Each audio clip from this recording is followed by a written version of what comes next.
in honor of this film, I'm gonna me and my twin alter ego are gonna review it. Me and my twin alter ego, me Ryan, and Brian. We create Ryan Brian together.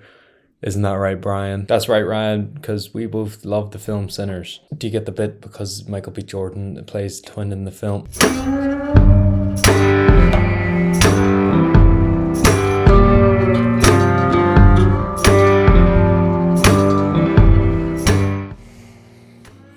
Movie so good it brought me out of retirement. I know, crazy to think. Hello. I'm making a YouTube video again. I haven't made a YouTube video in about 8 to 9 months, I think it was. An entire year university, I didn't make a single YouTube video. The last video I made was before I started back, I'm pretty sure. I think it was I Saw the TV Glow or something. I have been meaning to get back into this, and I feel like Sinners is the right time for me to come back into this. There has been some monumental films in my time that I missed. I missed the Oscars. I should have made a video for that. I didn't. I should have made a video reviewing the year. I might do a catch up. I don't know. I'm not going to promise anything. But for now, I'm just going to slowly get back into it. And I feel like Sinners is the right film to bring me out of retirement to make videos again. I love Ryan Coogler. Ryan Coogler is one of my favorite directors of the past few years. He consistently makes bangers. Creed is probably one of my favorite films ever. I'm a sucker for them Rocky films, and Creed is my favorite of them Rocky films, so I have a distinct love for that film. Fruitvale is one of the most emotional films I've ever seen in my life. That film is devastating. If you haven't watched it, please do. Just understand that it's difficult. Black Panther,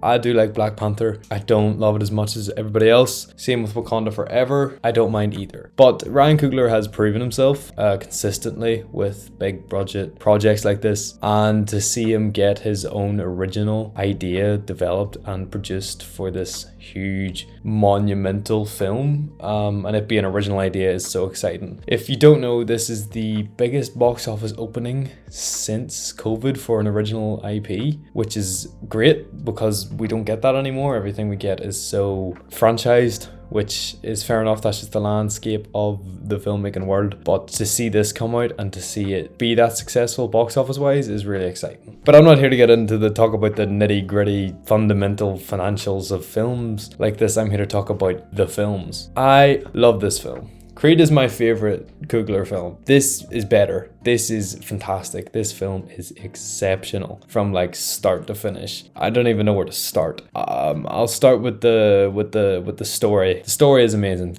The script is so good. The dialogue is so engaging. The characters are so well developed. Like every character, even the minor ones, you feel like a connection to them. You feel their character and you feel their motivations. You understand why they're doing this and their connections to each other. And you know, we don't see the history, but the history is so well written that you feel it. There's certain things that I'm a fan of. Obviously, if you haven't seen my kneecap video, I am Irish. I come from Northern Ireland. What's exciting about that is Remick. On the base of it, Remick is probably, to me, the best written aspect of this film. For me personally, when you start it, you think, oh, this is just this standard like redneck fella coming in, the all black. I think it's I can't remember what it's called, but their bar. He's coming and he's gonna, he's like a metaphor for that. But he's so well intrinsically designed into the story because Remick is like 1300 years old, and you find out that he's connected to Sammy, as he calls him, through the music because he feels their oppression, because he himself, being of Irish origin, felt that depression when Christianity came and kicked him out of his land, which is so interesting because it's such a subversion, and it's such an effective subversion, and I think he's also so well written because he sees himself as the savior. Ryan Coogler is fantastic at writing villains, and he does it so fantastically here as well. Killmonger seen that he was right, thought that he was right, and that's why he's so layered, and developed. Him and T'Challa wanted the same thing, they just wanted different ways of achieving it. Jack O'Connell as Remick sees himself as the savior for all these people, and he believes it, and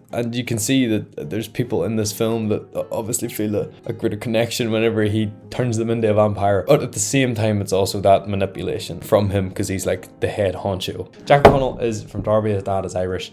He can jig like a merc off of them.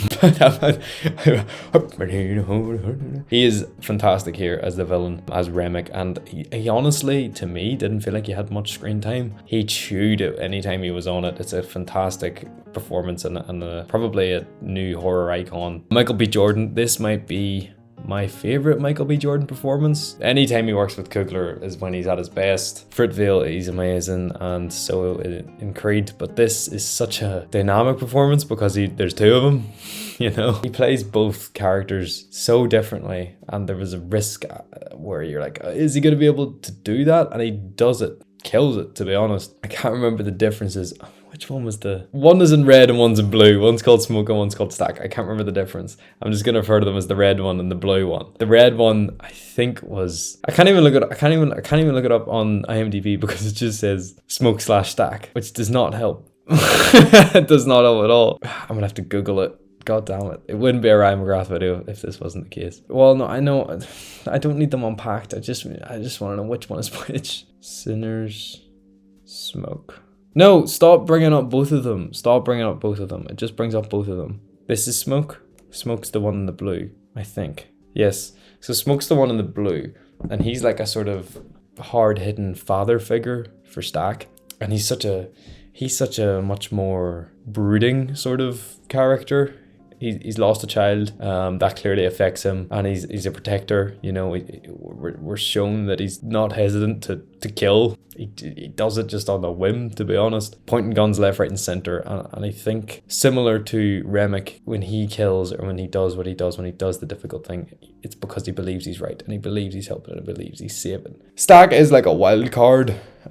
Stack is unpredictable and he's a lot more charismatic than Smoke. Stack is the one that goes down a different path in this film, and to see Michael B. Jordan play this kind of similar but also two very, very different characters on screen was so interesting and so great for him. I'm really a fan of him in this, and I really hope we get some recognition come the end of the year. But there's a lot of interesting films coming out. We never know. You never know. The visual effects on both of them to make them seem so seamless is so really, really good. Crazy. You think it's two different people, but it's not. It's Michael B. Jordan twice. Haley Steinfeld is very good too. She really gets to like let off the chains and really just sort of give this loose and kind of monstrous performance. I really, really like her in this. She looks like she's having a lot of fun, which is great to see. That's also the same with Michael B. Jordan when he plays Stack. It looks like he's having a lot of fun. Delroy Lindo like kills it as usual. Probably my favorite thing I've seen him in since The Five Bloods. He was so good in The Five Bloods. Yeah, he was fantastic here. He was really funny and really entertaining to watch, playing this sort of drunk blues singer. The big standout is Miles Caton. Caton, this is like his first film, and he's absolutely fantastic. His voice is like so entrancing and hypnotizing, which is kind of the point, and it makes me want to get into like the main draw of this film. This film visually and its score are like the things that make this film what it is. This film looks fantastic. I've watched a lot of things of them explaining how they shot it in the IMAX and the aspect ratios and everything like that there, and you think, oh, this is just a whole bunch of mumbo jumbo. No, you failed the scope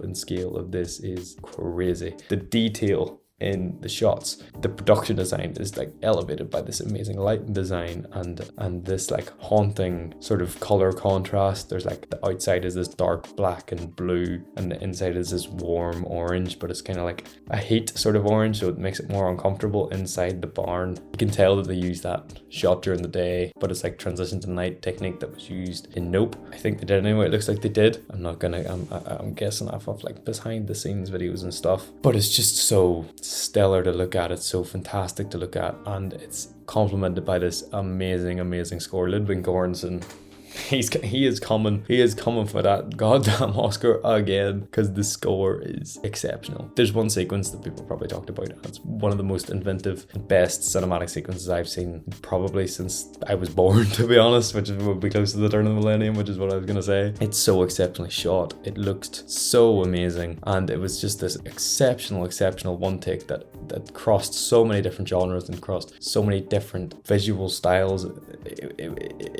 You have to see it for yourself, to be honest.